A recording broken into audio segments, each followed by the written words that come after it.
Assalamualaikum warahmatullahi wabarakatuh. Mari kita buka kajian kita dengan membaca surah Al-Fatihah. A'udzu billahi minasy syaithanir rajim. Bismillahirrahmanirrahim. Alhamdulillahi rabbil alamin. Ar-Rahmanir Rahim. Maliki yaumiddin.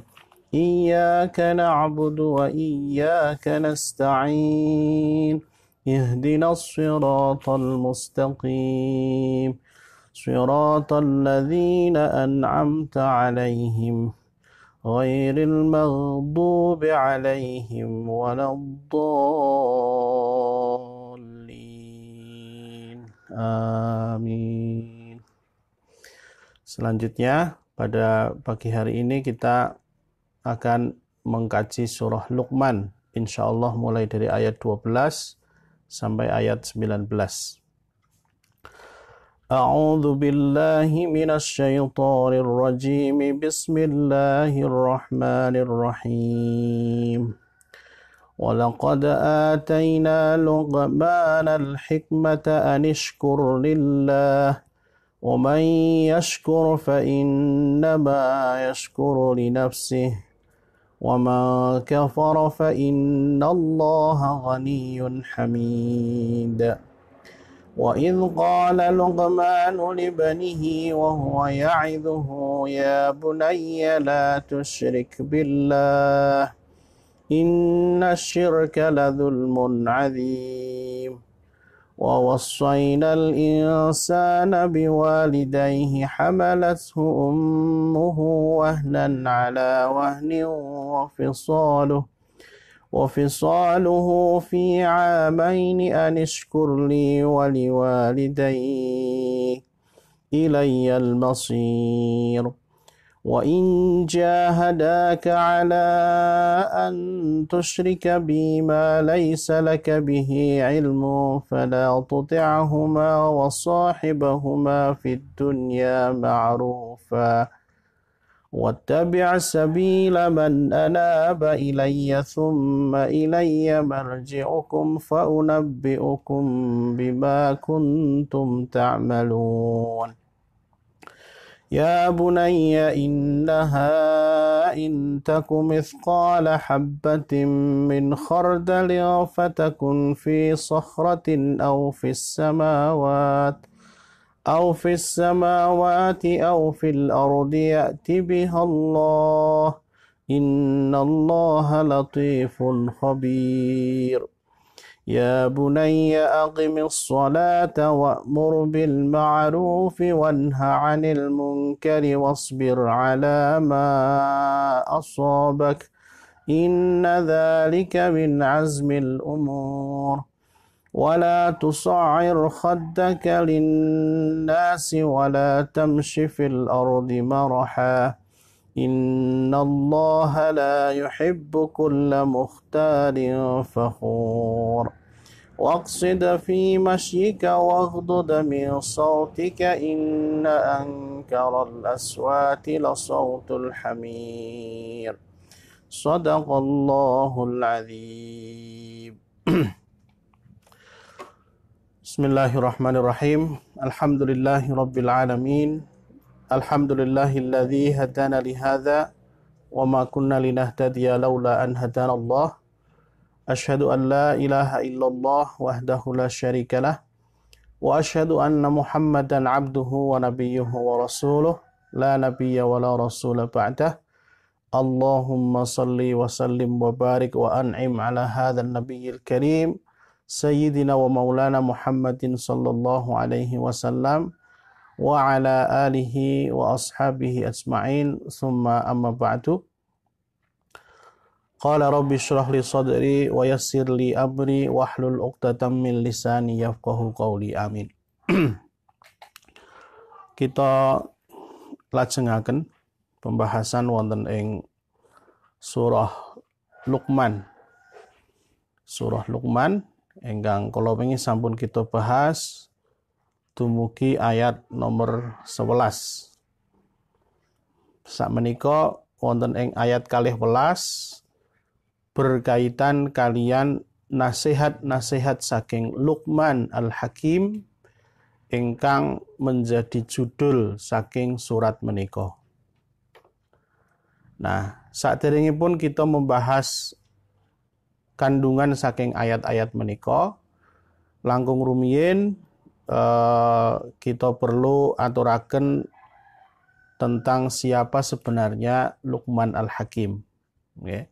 Siapa sebenarnya Luqman Al-Hakim. Nah, para jamaah sekalian, menurut riwayat yang paling kuat bahwa Luqman Al-Hakim ini bukanlah seorang nabi. Ananging namung manusia biasa ingkang soleh, ingkang nggadhahi pinten-pinten napa nggih kelebihan dan hikmah, terutama hikmah ya. Hikmah yang dia miliki. Napa menika hikmah? Hikmah secara umum inggih menika kemampuan untuk memahami ajaran-ajaran agama Islam ini lan ugi melaksanakannya lan ugi mengajarkannya kepada orang lain. Okay. Nah, menurut riwayat-riwayat ingkang dipun aturaken wonten ing tafsir Ibnu Katsir, nggih, dipun sebataken bilih kana Luqmanu abdan habasyian najjaron. Terus Luqman menika adalah seorang hamba Habasyian saking negeri Habasyah utawi Habsyi niku nama lama ingkang sakmenika kita kenal dengan daerah Ethiopia. Dulu namanya Habsyi atau Abyssinia. Najjaron, dan juga dia adalah seorang tukang kayu. Seorang tukang kayu. Wonten ugi riwayat-riwayat sanesipun ingkang nyebataken bilih Luqman menika adalah berasal dari daerah Sudan. Seorang laki-laki yang berasal dari Sudan ingkang nyuwun sewu mungkin penampilan fisiknya menika mungkin tidak menarik. Jadi kulitnya hitam, badannya pendek, bibirnya tebal, dan tukang kayu. Tetapi itu tadi justru Allah Subhanahu wa taala paring piwulang dumateng kita sedaya bahwa tampilan fisik itu sama sekali bukan ukuran untuk menilai mulia dan tidaknya seseorang. Nah, maka termasuk Luqman Al-Hakim menika penampilan fisiknya mungkin tidak menarik, tetapi kemuliaannya di sisi Allah dengan hikmah-hikmah yang dia miliki menika begitu tinggi, begitu luar biasa. Nah, mila gandeng sebab nggadahi hikmah ingkang kathah sehingga dipun paringi julukan inggih menika Luqman Al-Hakim. Luqman Al-Hakim. Walihadza kana jumhurus salaf ala annahu lam yakun nabiyyan. Jadi jumhurus salaf, mayoritas ulama-ulama salaf berpendapat ala annahu lam yakun nabiyyan, bahwa beliau bukanlah nabi. Wa innama yunqalu kaunuhu nabiyyan an Ikrimah.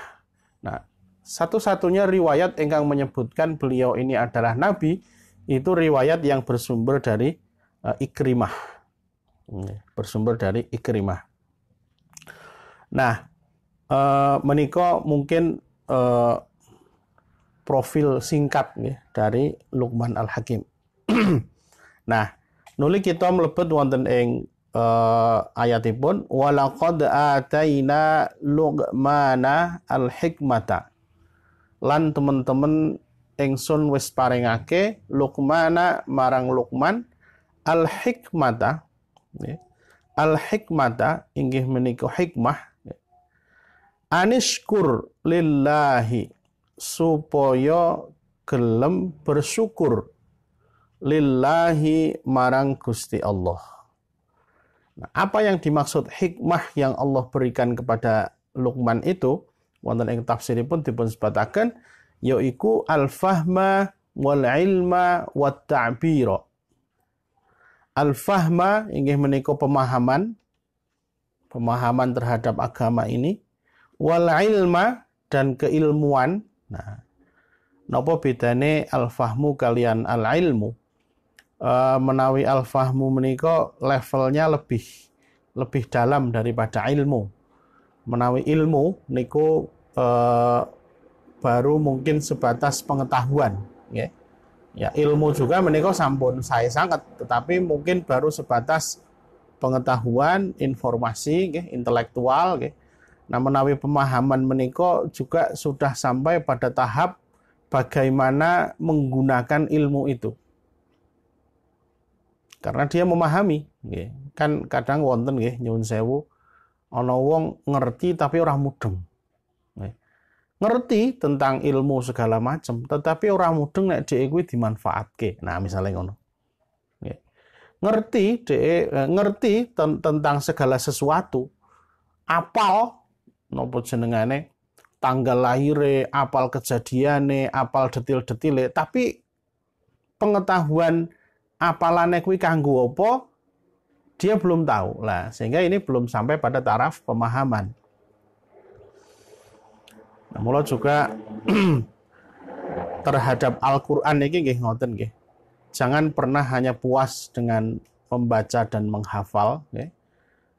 Hafalan itu sesuatu yang mengantarkan, bukan tujuan akhir. Nggih. Jadi hafidhoh, saya sangat. Tetapi kalau berhenti sampai di situ berarti dereng tekan. Jadi harus sesudah itu memahami. Nek riyen para sahabat niku hafalan itu bukan tujuan, tujuannya itu memahami dan mengamalkan. Hafalan itu lah pancen mergo doran duwe mushaf, ora ana cara liya kejaba ngapalke bulan baleni. Jangan dibayangkan dulu kan kayak sekarang sudah punya Quran semua. Ning HP ana Qur'ane kuwi lak saiki. Biyen kan enggak ada. Apalagi zaman Rasulullah, enggak boleh Quran ditulis kecuali orang-orang tertentu. Sehingga tidak ada cara lain bagi para sahabat untuk membaca Al-Qur'an kecuali ngapalke. Sehingga hafalan itu napa jenengane bukan tujuan, tetapi nek cara bahasa Arab niku samroh. Bonus, buah. Saking sering lembulan baleni maca, mahami, akhirnya dadi apal, ngoten lho. Ya saniki niku kadang-kadang sok rada maleh tujuane. Jadi tujuan akhirnya hafizah. Bar kuwi mudeng apa ora, mbuh ora ngerti. Ya wis lumayan sih daripada ora mudeng tur yo ora apal kan blas nggih.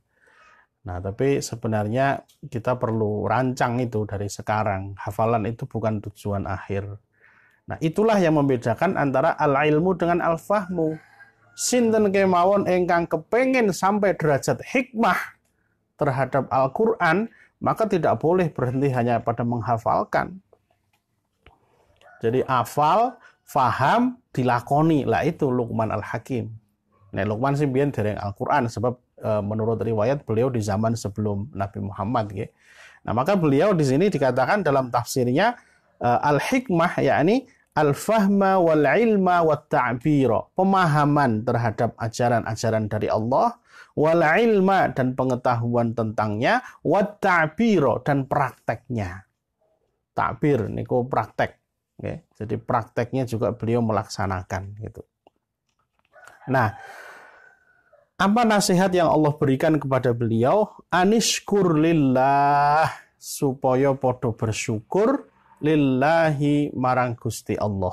Supaya Luqman bersyukur, mboten padha. Supaya Luqman bersyukur lillahi marang Gusti Allah. Wa may yashkur mongko sing sapa wonge bersyukur, nggih, barang siapa yang bersyukur, fa innama yashkuru li nafsih. Mongko sak temene wong iku bersyukur kanggo awak dhewene. Maksudnya terus pundi?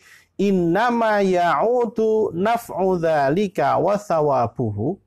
Jadi baline ganjaran lan manfaat saka kesyukuran iku innama mung. Nah, innama niku tafsir nggih. Namung balik yaudu balik ala syakirina marang wong-wong sing padha bersyukur mau. Nah, terus kita diperintahkan oleh Allah untuk bersyukur itu bukan untuk kepentingan Allah. Bukan untuk kepentingan Gusti Allah nek wong do ora bersyukur terus rugi ngoten mboten. Ya. Tetapi betul-betul orang bersyukur itu kembali kepada dirinya sendiri. Nah, nek wonten ing surah Ibrahim nggih ma'ruf sangat Gusti Allah ngendikan napa la in syakartum la azidannakum. No. Nek kowe gelem bersyukur bakal tak tambahi. Nah niku kan napa jenengane betapa Allah itu sangat memiliki kasih sayang kepada kita semua. Kita mau bersyukur ditambahi nikmat kita nggih. Nah, waman kafara lan sing sapa wonge kufur terhadap nikmat-nikmat Allah, fa innallaha monggo sak temene Gusti Allah iku ghaniyun, Gusti Allah maha kaya, hamidun, tur Gusti Allah maha terpuji. Nah, jadi seandainya semua orang itu kufur terhadap nikmat Allah, maka ketahuilah Allah tidak mengalami kerugian sedikit pun. Nah, niki ajaran pertama yang Allah berikan di dalam surat ini nggih kepada Luqman, dan mbok menawi senada kalian ajaran ini wonten ing hadis arba'in, ada hadis qudsi juga di sana yang menyebutkan terus ngeten kira-kira lau anna awwalakum wa akhirakum wa insakum wa jinnakum kanu ala atqa qalbi rajulin wahidin ma zada dzalika fi mulki syai'a. Saumpamane kabeh wong kawit zaman pertama sampai zaman terakhir itu dikumpulno dadi siji kesolehannya, kebaikannya, ma zada dzalika fi mulki syai'a, kuwi ora nambah kemuliaanku sedikit pun. Demikian firman Allah dalam hadis qudsi. Artinya apa? Kembali kepada mereka sendiri. Amal solehnya, kesyukurannya, kebaikannya, manfaatnya kembali pada mereka sendiri. Kosok bali ini pun, lau anna awwalakum wa akhirakum wa insakum wa jinnakum kanu ala afjari qalbi rajulin wahidin. Kalau keburukan semua orang itu dikumpulkan jadi satu sejak zaman pertama sampai zaman terakhir, mana qasadzalika min mulki syai'a, maka itu juga tidak mengurangi sedikit pun kemuliaanku. Nah, begitu kata Allah. Tidak mengurangi sedikit pun kekuasaanku. Nah, maka ini senada dengan ayat tadi, faman yaskur wa may yaskur fa innama yaskuru li nafsihi wa man kafara fa innallaha ghaniyyun hamid. Niku. Nah, terus menika satu pembelajaran penting yang Allah ajarkan secara khusus wonten yang memiliki kepada Luqman Al-Hakim, tetapi tentu maknanipun adalah untuk kita semua. Nah, niku wow ayat ke-12 niku adalah firman Allah kepada nasihat-nasihat yang diajarkan Allah kepada Luqman. Nah, selajengipun Luqman menika menceritakan kepada anak-anaknya, menasihati kepada anaknya, kepada anaknya. Wa idz qala Luqmanu libnihi wa huwa ya'idhuhu. Wa idz qala lan nalikane ngendikan sapa Luqmanu Luqman libnihi marang anake. Wa huwa ya'idhuhu, hale utawi Luqman iku ya'idhuhu paring pepeling utawi mau'idhah dumateng anakipun. Nah, sinten jenengane anake niki wonten ing tafsir dipun sebataken nek Luqman jenengane Luqman ibnu Anqa ibnu Sadun. Oh, jenenge ya beda karo wong Jawa nggih, jenenge wong Sudan, wong Habsyi.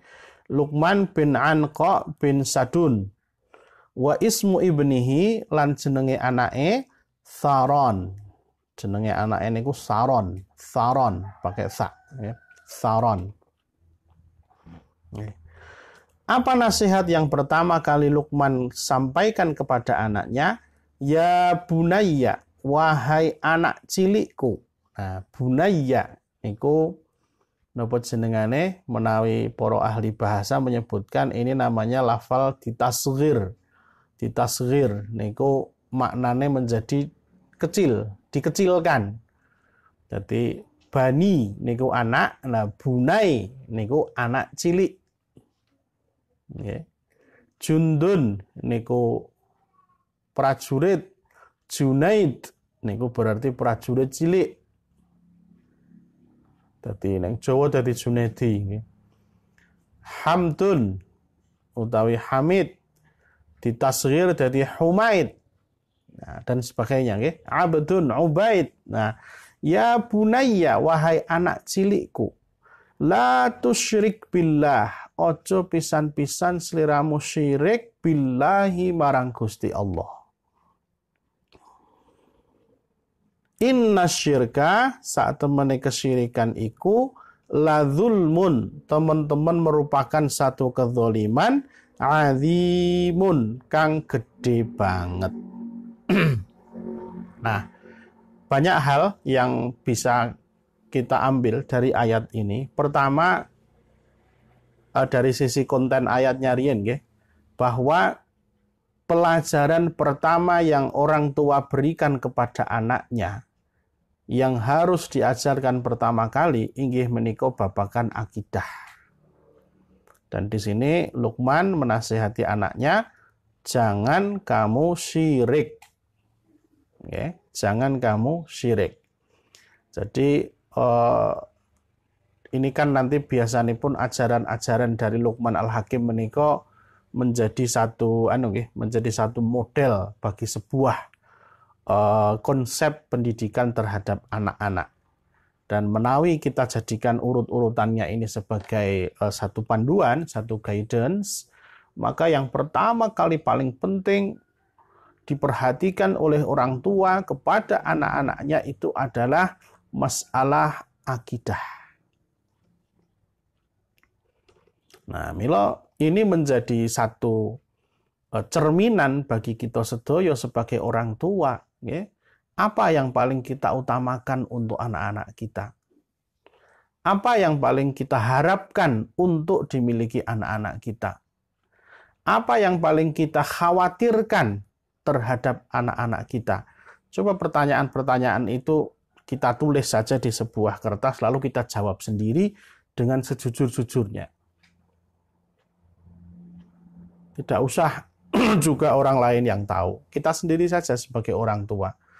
Apa to sing paling tak wedeni nek anakku terhadap anakku, samarku ndak ora entuk gawean. Samarku ndak ora entuk rezeki. Samarku ndak kere. Samarku ndak masa depannya suram, samarku ndak, dan sebagainya. Coba saja, kita jadikan sebagai cerminan. Nah, perasaan-perasaan seperti itu ternyata kan juga sudah sejak zaman Nabi Yakub, di surah di depan kan juga ada. Ketika Nabi Yakub memberikan nasihat kepada anak-anaknya, ma ta'buduna min ba'di. Jadi yang paling dikhawatirkan Nabi Yakub sebelum beliau wafat itu adalah, nek aku wis mati kowe bakal do nyembah opo. Itu kekhawatiran terbesar seorang Nabi Yakub. Okay. Nah, itu juga yang dinasihatkan oleh Luqman kepada anak-anaknya, bahwa yang pertama, yang utama, yang paling tidak boleh dikompromikan itu adalah masalah akidahnya. Okay. Maka kita harus hati-hati betul. Apakah tidak boleh kita menyiapkan materi bagi anak-anak kita, menyiapkan dunia, menyiapkan rumah, menyiapkan nopo? Yo niku jelas wajib. Itu kewajiban juga. Tetapi kita tidak sedang untuk membentur-benturkan antara satu dengan yang lain. Cuman ketika dibuat sebuah skala prioritas urutan yang pertama yang harus diajarkan kepada anak itu adalah tentang kekuatan akidah, kekuatan kecintaannya terhadap ajaran agama Islam ini. Okay. Ya, Maka kadang-kadang ada orang yang apa ya istilahnya? Saya ingin mengajarkan toleransi sejak dini kepada anak-anak saya. Akhirnya malah ngajari agamanya dhewe lewat. Sudah nggak usah saya ajarkan berjilbab, nggak usah saya ajarkan nopo berdoa sesuai dengan agamanya, nggak usah saya ajarkan. Oh lah iki keblabasan. Tapi ya monggo, wong saiki pinter-pinter kabeh. Tapi kalau kita kembali kepada ajaran-ajaran Al-Qur'an kita, kemarin kan kita sudah di awal sudah bahas nggih, pekan yang lalu bahwa kalau orang mau dapat petunjuk dari Al-Qur'an tuh ya harus menjadikan Al-Qur'an sebagai pedoman gitu ya. Nek pedomane sakliyane Al-Qur'an sih yo ora usah dibahas gitu. Nah, maka sekali lagi yang pertama diberikan kepada anak-anak menurut sesuai dengan yang diteladankan oleh Luqman Al-Hakim adalah la tusyrik billah. Akidah anak kita, keluarga kita, diri kita juga dimulai dari diri kita, betul-betul harus kita jaga supaya sekuat-kuatnya. Sebab kenapa? Nah, inna syirka yang namanya kesyirikan itu la zulmun azim. La zulmun azim, betul-betul merupakan satu kezaliman yang besar. Nah, mungkin kita asring midhangetaken bilih ingkang kawastanan zalim menika napa? Zalim niku kan wada'u syai'in fi ghairi mahallihi. Jadi meletakkan sesuatu tidak pada tempatnya. Nah, berarti kan wong nek agawe dosa niku jenengane nggih zalim. Wong kudune taat kok malah maksiat. Lah niki kan berarti napa jenengane meletakkan sesuatu tidak pada tempatnya juga. Biasanya nek dek cilik diajari lungguh meja, ya itu termasuk wong meja iki kudune digo ngaji, digo nulis kok malah dilunggui. Nggih. Lho kok sandal ana nggon sirah. Lah niki kan zalim gitu. Nah, maka dulu ketika ada riwayat yang sahih yang disebutkan bahwa para sahabat nggih ketika turun surah Al-An'am ayat 82. Ayatnya ngeten. Alladzina amanu wa lam yalbisu imanahum bidzulmin. Wong-wong kang beriman kang ora nyampuri keimanannya bidzulmin kelawan kezaliman. Nah, ketika mendengarkan ayat itu para sahabat nuli bersedih. Waduh, tidak boleh mencampur keislaman kita dengan kezaliman apapun.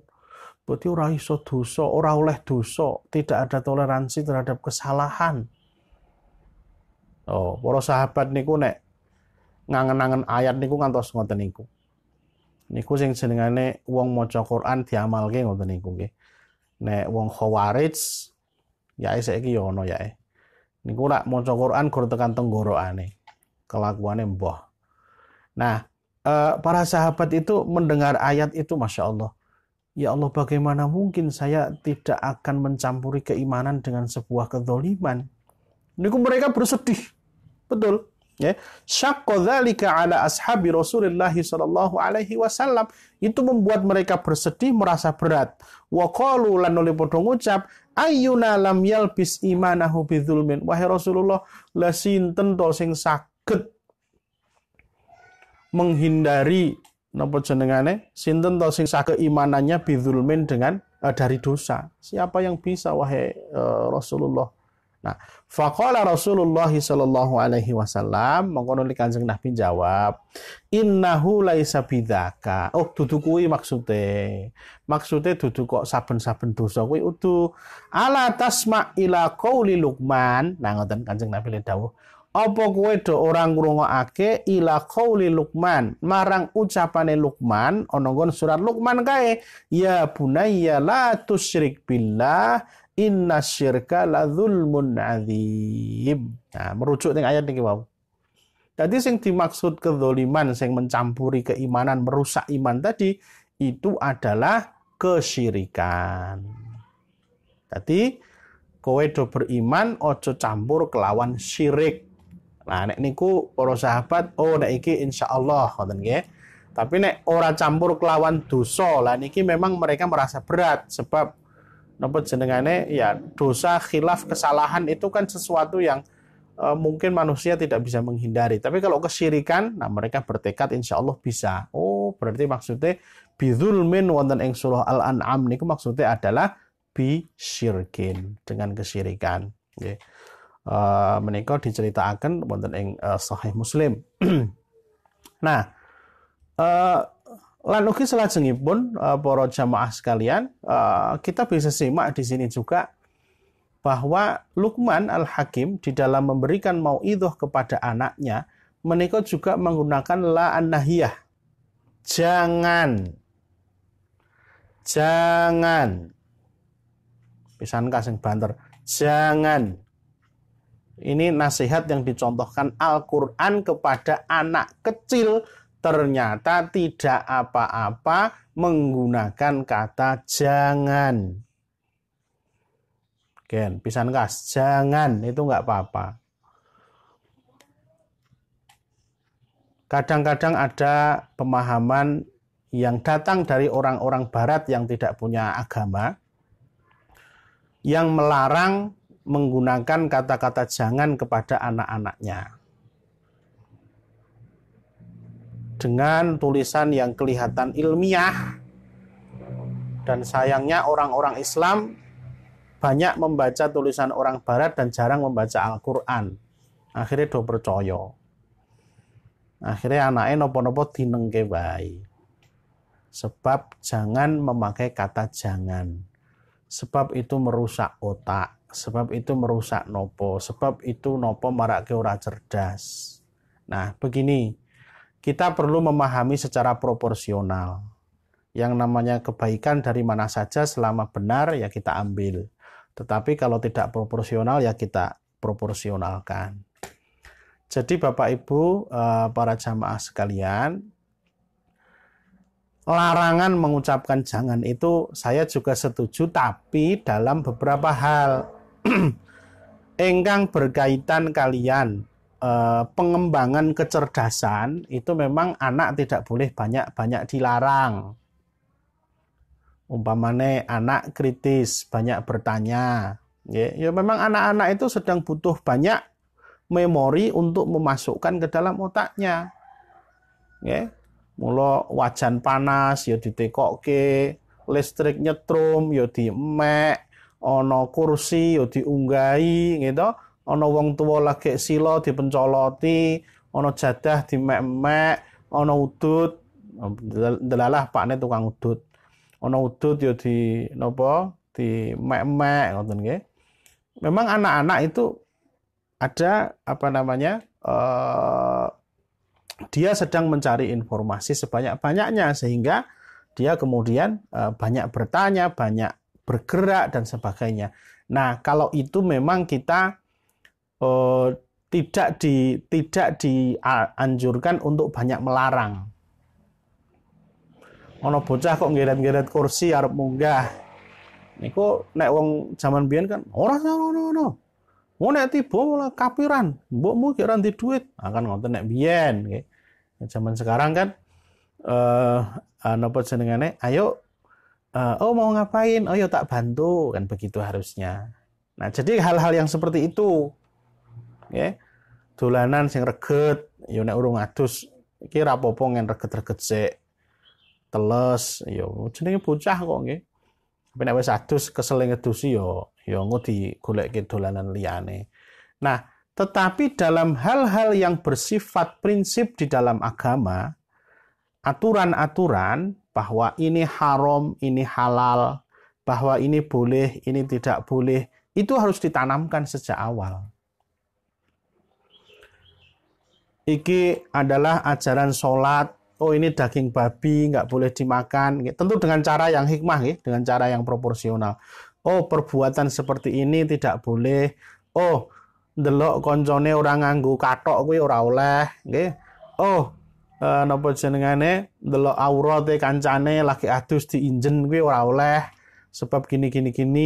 Oh, itu memang harus diajarkan pakai kata-kata jangan. Sehingga kemudian yang build up, yang terbangun di dalam otak anak itu sesuai dengan ajaran Islam, memang ada sesuatu itu yang dihalalkan dan ada sesuatu itu yang dilarang atau diharamkan.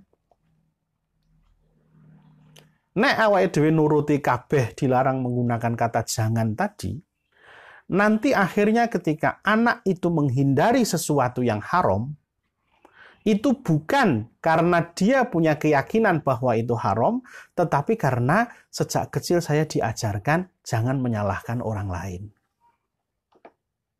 Beda toh? Beda. Nek wong sing pendak kawet cilik pun diajarkan bahwa pergaulan itu tidak boleh bebas, ada aturannya, sampai ujung-ujungnya tidak boleh berzina. Mula nek akhirnya ngerti ono koncone kok pacaran, ono koncone kok bahkan pacarannya wis keblabasan sampai akhirnya berzina, dia akan mengatakan, oh itu haram, agama saya melarang seperti itu. Begitu.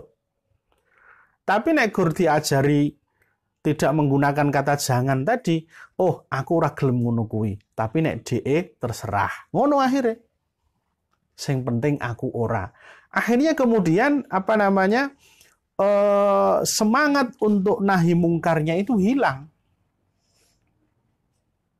Oke, aja dibatin Allah kok ngoyo-woro men. Loh, kula kandhani nggih. Ghazwul fikri terbesar yang masuk ke dalam Islam, perang pemikiran yang masuk ke dalam Islam terbesar itu salah satunya melalui psikologi pendidikan. Oh, tak andani ini penting. Jadi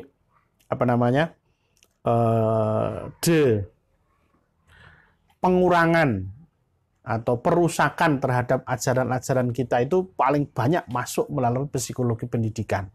Lah Al-Qur'an niku jelas kok, amar ma'ruf nahi mungkar, ngakon sing apik nyegah sing mungkar. Niku kan berarti memang harus banyak jangan itu. Yang mungkar-mungkar khomer, narkoba, judi, zina, ya memang itu mencuri nggih, itu haram dilarang. Maka ya harus pakai jangan. Jangan itu haram. Nggih.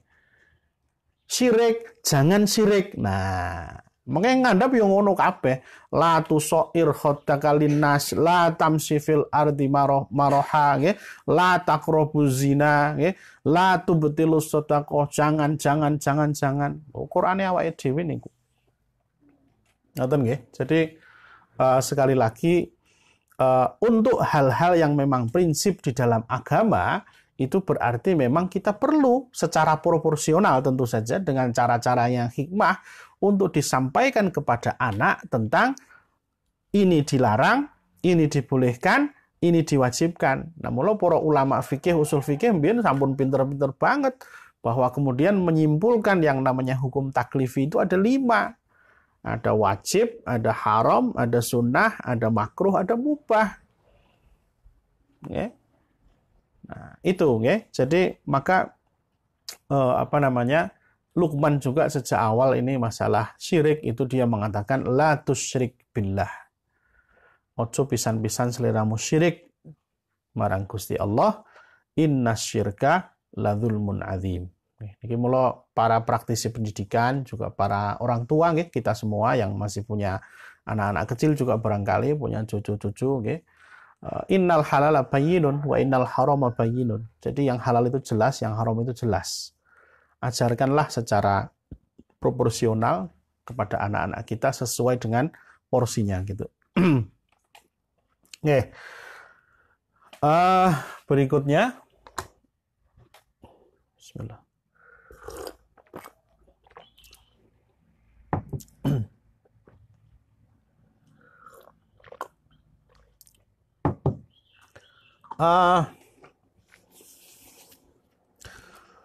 Wa wassaynal insana biwalidayhi. Wa wassaynal insana biwalidayhi. Lan nuli ingsun kita wasiatkan al insana marang sekabehane menungso biwalidayhi marang kedua orang tuanya. Jadi pertama bahwa di dalam Al-Quran itu sering sekali mengaitkan langsung antara larangan syirik dengan kewajiban berbakti kepada orang tua. Okay. Nenggen ayat sanesipun alla tusyriku billah wa bil walidaini ihsana. Jadi dalam Al-Quran ini sering sekali disandingkan. Ini menunjukkan betapa urgensi dari keduanya itu memang hampir sejajar. Ya. Jadi jangan syirik dengan berbaktilah kepada orang tua, itu urutan yang nopo jenengane menunjukkan urgensi dari keduanya. Nah, para jamaah sekalian, itu maka menunjukkan bahwa kewajiban kita untuk berbakti kepada orang tua menika adalah kewajiban yang sangat-sangat mendasar di dalam agama kita. Okay. Kemudian juga secara lafaz di sini juga menjadi salah satu mahalul khilaf, perselisihan, perbedaan pendapat kecil di antara para ahli tafsir. Apakah ayat 14 dan 15 ini masuk di dalam nasihatnya Luqman kepada anaknya, atau itu kembali yang memberikan nasihat juga langsung Allah. Sebab di situ ada kata-kata wa wassoina, dan kami wasiatkan. Jadi fa'ilnya itu kami, dan biasanya kami dalam Al-Quran itu adalah Allah Subhanahu wa Ta'ala. Jadi kami wasiatkan kepada seluruh manusia. Jadi ada yang mengatakan berarti ini bukan masuk di dalam nasihatnya Luqman tadi. Nah, tetapi juga ada yang mengatakan ini masuk di dalam nasihatnya Luqman, cuman Luqman menggunakan nopo istilahipun. Kalimat langsung, ya. Jadi langsung dari Allah begini, wassainal insana biwalidayhi. Yaitu saya kira dua hal kecil lah, itu hal kecil, hal yang sifatnya teknis, tidak urgen, tidak terlalu penting. Tapi intinya adalah bahwa semuanya nasihat yang sama-sama dalam satu tema.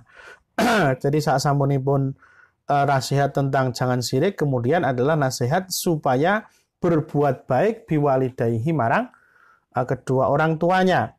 Terutama sinten, terutama adalah ibu. Hamalathu ummuhu wahnan ala wahnin. Yang mana Allah Subhanahu wa Ta'ala, ibu menika sampun mengandung al-insan, mengandung manusia, anaknya tentu saja, sapa ummuhu ibune wahnan ala wahnin. Ya. Wahnan ala wahnin. Para ahli tafsir menyebutkan du'fan ala du'fin. Jadi rekoso di atas rekoso. Keletihan di atas keletihan. Okay. Kelemahan di atas kelemahan. Mungkin ibu-ibu sudah pasti merasakan sendiri bagaimana rasanya ketika saat dalam kondisi hamil, apalagi juga hamil tua, kemudian melahirkan dan lain sebagainya. Tentu para ibu-ibu ini merasakan. Bapak-bapak ngono. Orang iya tapi empati ya. Bapak-bapak tidak merasakan tapi bisa menyaksikan sendiri. Ya.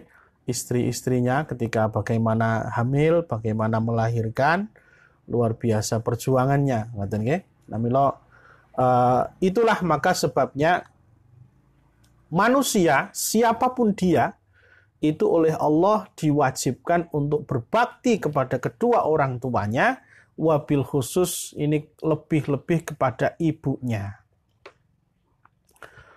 Nah, mungkin sampun asring nggih kita napa midhangetaken hadis tentang siapakah yang harus aku hormati wahai Rasulullah? Rasulullah menjawab, ibumu. Lalu siapa? Ibumu. Lalu siapa? Ibumu. Lalu siapa? Baru bapakmu. Niku ora kok kon kalah-kalahan ora sih sebenarnya ya, tapi kita pahami bahwa menyayangi, menghormati ibu itu memang lebih dilipat gandakan, lebih diutamakan. Memang pembahasannya adalah dalam hal ngopeni, dalam hal berbakti. Sebab kalau bapak itu asumsinya mungkin sudah lebih mandiri. Bila ibu ini memang kita diminta untuk menghormati betul sampai 3 kali dikatakan tadi, baru kemudian bapakmu. Nah, di dalam ayat lain, ditambah lagi wa fisaluhu fi amaini, wa fisaluhu fi amaini, lan ugi bagaimana ibu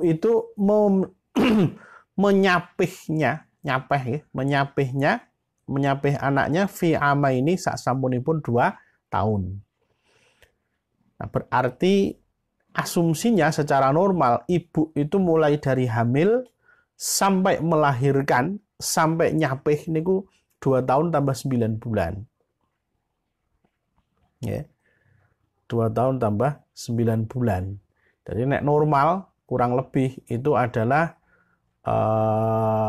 ya 2 tahun 9 bulan. Tetapi kok wonten ayat sanesipun, nggih. Wonten ayat sanesipun wonten ing surat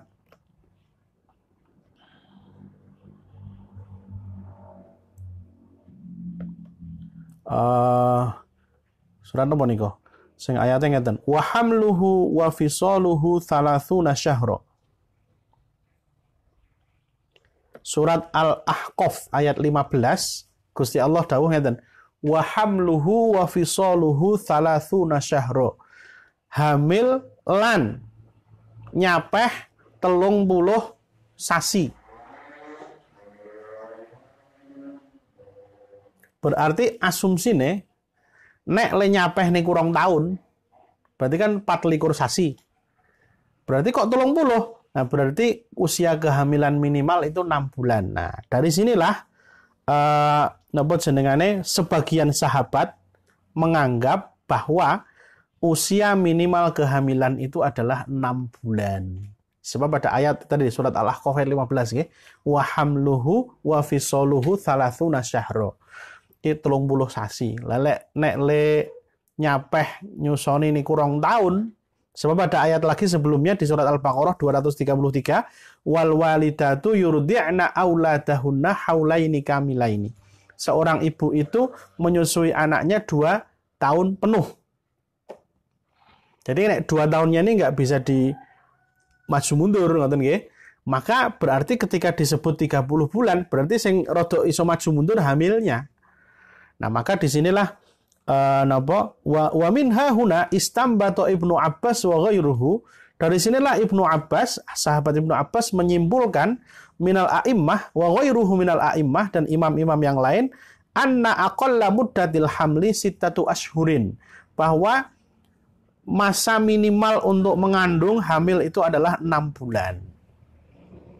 Sebab berdasarkan pada surat Al-Ahqaf ayat 15, di situ disebutkan hamil dan menyusui sampai nyapih itu 30 bulan. Berarti nek dibagi loro, hamil napa jenengane nyapai 2 tahun, sisane sing 6 bulan itu adalah hamilnya. Napa to kok ndadak bahas minimal hamil barang? Sebab ini nanti untuk menghukumi apakah orang itu berzina atau tidak. Naudzubillah nggih. Tapi kan dalam bicara hukum memang kan harus pasti. Jadi lho yo ono dadi nganten Desember kok Juli wis lahiran. Wah, berarti iki DP iki.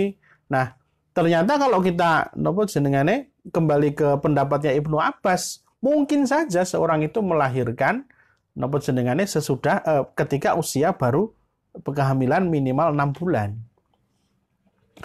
Yo masalahnya nek biyen niku kan durung ono USG, belum ada ilmu-ilmu yang lebih canggih. Nek saiki mah ora sadedak ngitung sasi kapan mulai kehamilan niku bisa dicari nggih Pak Dokter, Bu Dokter. Jadi untuk mengetahui seseorang itu kapan mohon maaf melakukan hubungan seksual, apakah wis akad nikah apa sadurunge niku zaman saiki kadosnya secara detail bisa dicari sendiri gitu dengan alat-alat tadi. Tapi nek dulu kan memang begitu. Jadi lagi nek ono wong Januari nikahan kok napa jenengane Agustus wis puputan, wis lahiran, oh lah iki napa jenengane ya mungkin karena memang prematur. Usia kehamilannya tidak sempurna 9 bulan nggih. Ya itu sedikit hukum yang berkaitan masalah ayat tadi nggih.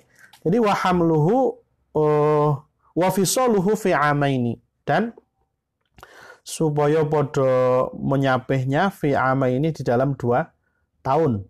Anishkurli wali walidaika. Anishkurli supaya podo gelem bersyukur li marang ingsun wali walidaika lan marang kedua orang tuamu. Nah, coba niki.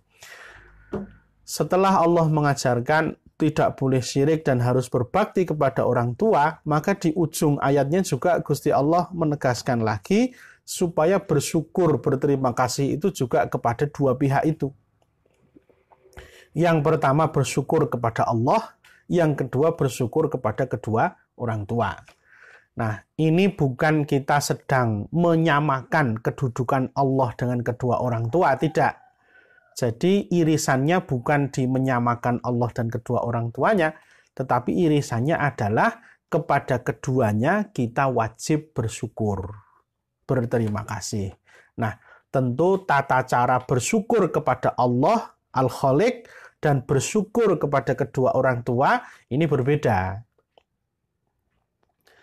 Tata cara bersyukur kepada Allah dan bersyukur kepada makhluk itu tentu berbeda.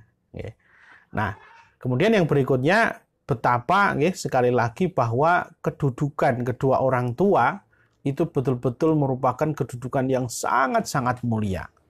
Tanpa kedua orang tua kita tidak bisa apa-apa. Nah, milo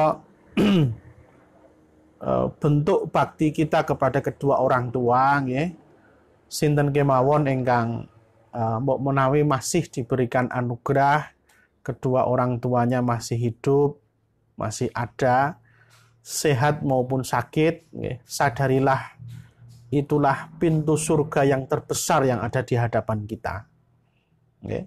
Sadarilah bahwa itulah jalan yang akan mengantarkan kita kepada surga yang paling dekat ada di hadapan kita, yakni kedua orang tua kita. Milo, selama kedua orang tua masih ada, bergaullah kepada keduanya sebaik-baiknya.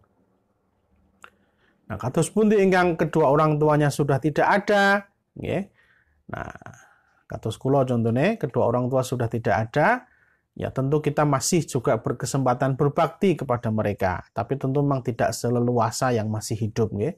Kalau kedua orang tua sudah meninggal, ya masih banyak sekali dicontohkan oleh Rasulullah.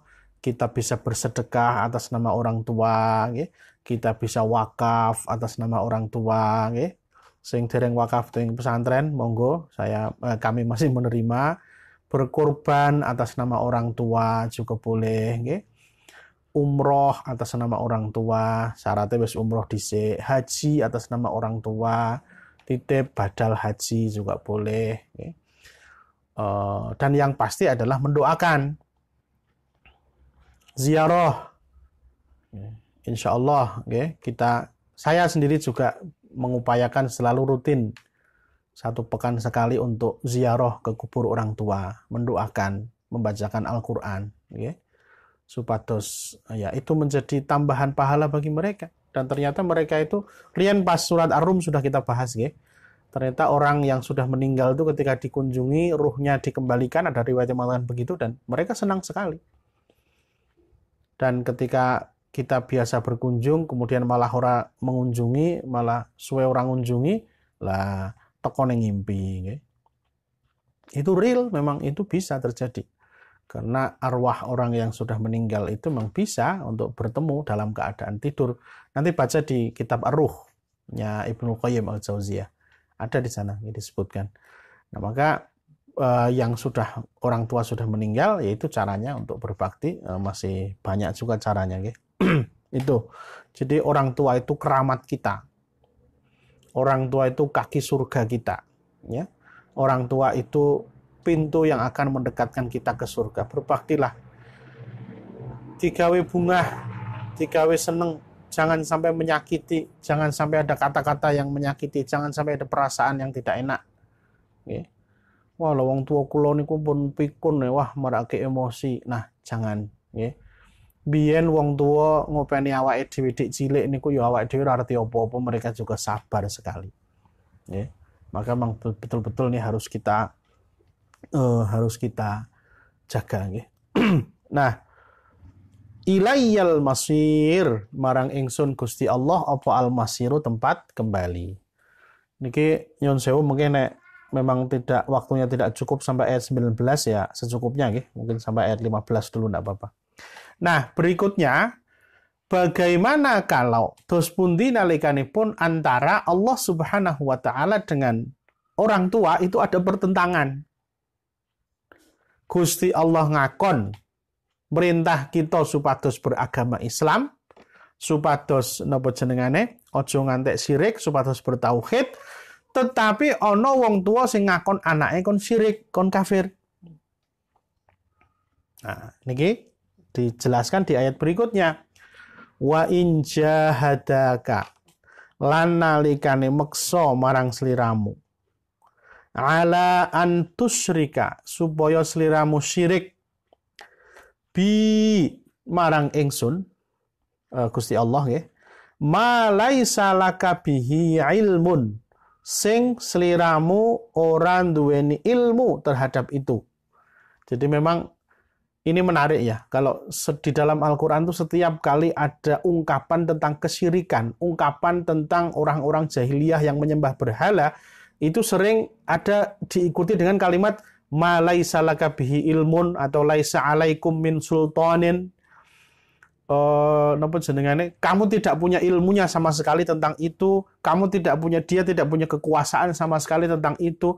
Itu menunjukkan bahwa memang yang namanya kesyirikan itu kebodohan yang paling mendasar. Pinter kaya ngopo, profesor ngantek gelare pirang-pirang, tapi nek ora bertauhid marang Gusti Allah, nyun sewu. Sepintar-pintarnya dia punya kebodohan yang sangat mendasar, yang sangat menentukan. Nah, maka di sini juga gitu. Antus rikabi ma laisa laka bihi ilmun, sing kowe ora ngerti ilmune. Nggih. Fala tuti huma. Nah, ini ada jangan lagi saking Gusti Allah. Fala tuti huma. Ojo tok taati. Jangan kamu taati. Wa sahib huma. Lah niki. Jangan kamu taati tetapi wa sahib huma.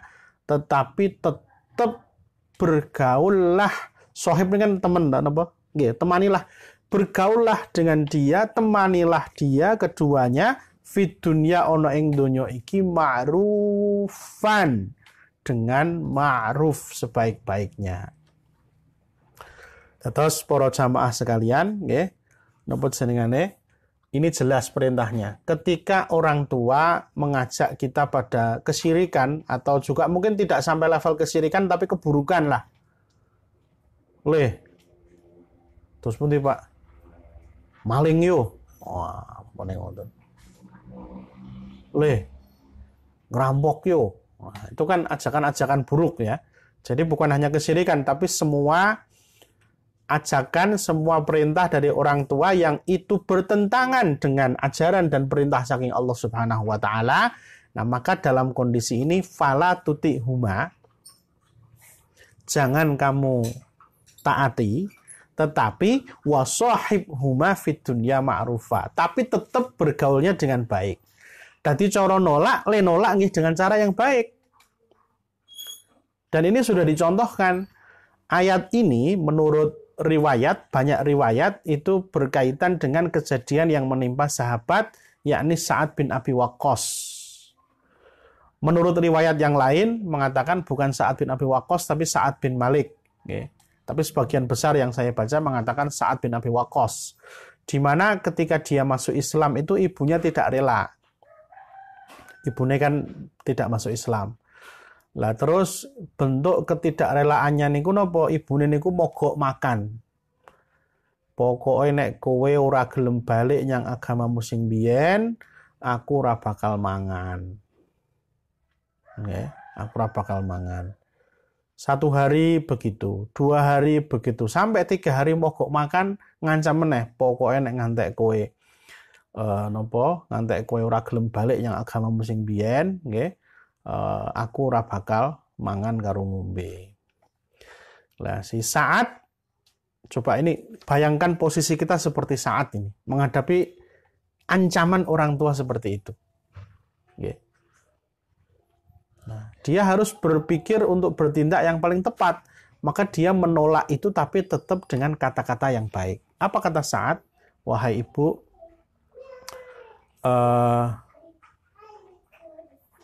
andaikan ibu ini sampai diberikan 40 nyawa dan sampai sampai jadi kan ancamannya ibu ini ku ngeten.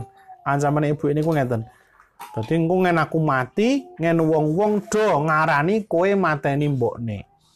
Ngoten. Jadi engko aku mogok makan ngen ngantek mati ngen wong-wong do ngarani nek saat kuwi tega mateni mbokne. Nah, saat kemudian mengatakan kalau masalah ini Bu, walaupun ibu dikasih 40 nyawa, mati urip neh, tapi nek ngantek kula kon metu saka agama Islam kula mboten purun, nyuwun sewu. Ngoten. Sopan, ora muni-muni ora, sopan nggih. Akhirnya ibune sing nyerah. Sesuk-esuk wis sarapan. Dan saat tetap pada keislamannya. Nah, begitu juga dulu dicontohkan misalnya oleh Nabiullah Ibrahim alaihissalam ketika di surah Maryam ya, nanti bisa dilihat di juz 16 di surah Maryam, ketika beliau menasehati bapaknya supaya jangan menjadi syirik, supaya jangan menjadi pembuat berhala, ini juga semua dengan kata-kata yang halus. Ya abadi, ya abadi, wahai ayahku, wahai ayahku, wahai ayahku. Ya abadi la ta'budis syaiton, ya abadi. Walaupun reaksi bapaknya begitu buruk, lain lam tantahi la arjumannak, orang meneng tak sawat watu loh, ngoten nggih. Tapi Ibrahim sama sekali tidak terpancing untuk berkata kasar pada orang tuanya. Bahkan ketika kemudian bapaknya itu meninggal dalam keadaan kafir, Nabi Ibrahim masih berupaya mendoakan, memintakan istighfar, mohon ampun untuk kesalahan bapaknya. Lah ini nanti yang diralat oleh Allah Subhanahu wa taala. Jadi lah niki nggih, sekalian saya sampaikan. Jadi nek untuk kedua orang tua yang ya naudzubillah qadarullah meninggal dalam keadaan tidak muslim, nggih, atau kepada siapapun ya, kita tidak boleh mendoakan mohon ampun untuk orang-orang yang sudah meninggal yang tidak muslim. Tidak boleh kita mendoakan. Anggone kula niku wong Kristen mati nggih ngundang tahlilan niku pripun? Ana lho, tenan niku riyen pun nate wonten ingkang ngendikan ngoten. Dan itu real terjadi. Ya memang di masyarakat itu kadang-kadang ya unik ya. Ya piye meneh itu. Ngertine pokoke nek tradisi ini nek kene kaya ngene kula nggih ngoten nggih. Biyen pas urung Covid tapi jenenge wong sedo kan seperti biasa, kita 3 hari maca Quran, mitung dino, metang puluh dan sebagainya. Lagi wong Kristen barang mati ngundang ngono ki piye iki. Wah, nek ngoten niku pripun Ustaz? Riyen kula nate ditanglet nggih, wonten ingkang nate tanglet, saya jawab yo nek memang bisa ditolak sebaiknya ditolak, dijelaskan. Wah, tapi posisi ini kula niki menjadi tokoh. Saya ini adalah seorang kepala dusun, kepala desa dan sebagainya. Kalau saya tolak ya jadi masalah. Ya sudah. Jenengan jelaskan tentang hukum di dalam agama kita seperti ini. Tidak boleh mendoakan orang lain. Maka kalau memang nanti mendoakan ya doakan saja untuk orang-orang Islam. Tahlil diniyati kanggo arwahi al-muslimin wal muslimat ngono wae. Dielak ya orang ngecek bahasa Arab itu kira-kira. Okay. Kalau emang perlu dijelaskan, kalau tidak perlu dijelaskan ya semoro tapi niati tapi nuput jenengane ndongake bukan yang itu, enggak apa-apa. Gitu. Jadi memang kadang-kadang ada seperti kembali ke sini nggih. Jadi memang kalau orang tua mohon maaf nggih, qadarullah mungkin ada yang meninggal dalam kondisi tidak muslim, ya maka ya tidak usah dipintakan ampun. Ya sudah serahkan kepada Allah. Ya, semua sudah menerima takdirnya masing-masing. Nah, tapi tutup niku nggih, wasahibhuma fid dunya ma'rufa. Wattabi sabila man anaba ilayya, dan ikutilah sabila man anaba ilayya. Napa jenengane? Jalan wong-wong sing anaba ilayya. Dalan wong-wong sing padha kembali ilayya marang ingsun Gusti Allah. Ya, anaba niku arti aslinya kembali. Maksudnya kembali itu kembali bertaubat, kembali beriman, kembali bertauhid, kembali beribadah, kembali kepada semua yang baik-baik. Okay? Tsumma ilayya marji'ukum. Mongko nuli ilayya marang ingsun apa marji'ukum panggonan balimu. Fa'unabbi'ukum mongko sok bakal tak khabarake marang sliramu kabeh bima kuntum ta'malun.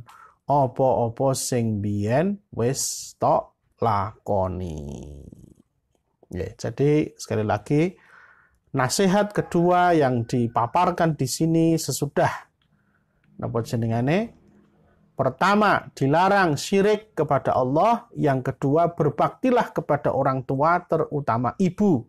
Dan yang ketiga, ketika orang tua yang kita harus berbakti itu kok malah memerintahkan yang buruk, bahkan sampai syirik, jangan ditaati, tetapi tetap kita bergaul kepada keduanya dengan baik. Oke, memang ini ajaran-ajaran yang sangat mulia dan sangat mendasar di dalam agama Islam. Nah, gandeng menika sudah jam 8 lebih, mungkin panjenengan juga mau pada beraktivitas. Jadi sementara sampai di ayat ke-15 dulu. Insya Allah nanti akan kita lanjutkan di pertemuan yang akan datang. Mudah-mudahan bermanfaat, menawi wonten ingkang khilaf, saya mohon maaf yang sebesar-besarnya. Monggo kita tutupkan di doa majelis sareng-sareng. Bismillahirrahmanirrahim. Subhanakallahumma wa bihamdika asyhadu an la ilaha illa anta astaghfiruka wa atubu ilaik. Wallahul muwaffiq ila aqwamit thoriq. Assalamualaikum warahmatullahi wabarakatuh.